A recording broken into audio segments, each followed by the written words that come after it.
नमस्कार, police star न्यूजमध्ये आपलं सर्वांचं स्वागत। महाराष्ट्रामध्ये 30,000 शासकीय कर्मचाऱ्यांचं विविध मागण्यासाठी बेमुदत काम बंद आंदोलन।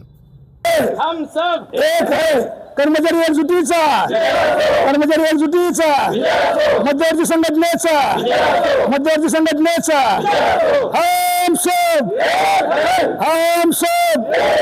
मांगे पूरी करो, हमारी मांगे पूरी करो, हम सब मध्यवर्ती संघटनेचा, मध्यवर्ती संघटनेचा। राज्य सरकारी कर्मचारी मध्यवर्ती संघटनेने हा बेमुदत संप पुकारलेला आहे 21 एप्रिल 2026 पासून। या संपामध्ये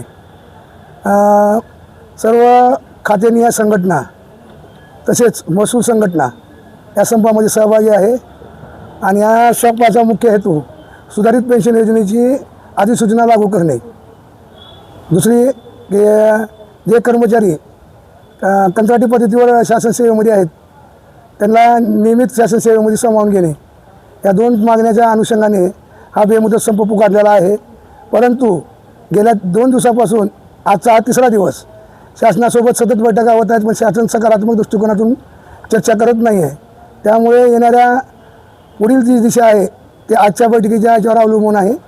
काल माननीय मुख्य सचिव यांच्याशी चर्चा झालेली आहे। चर्चेच्या अनुषंगाने आज साधारणतः 4 वाजेपर्यंत इतिवृत्त येणार आहे त्या बैठकीच्या इतिवृत्तामधून पुढील दिशा सुकाणू समिती तसेच जिल्ह्यातील सर्व कर्मचारी जिल्ह्यातील सर्व पदाधिकारी यांच्याची ऑनलाईन बैठक होऊन पुढील दिशा ठरवण्यात येणार आहे।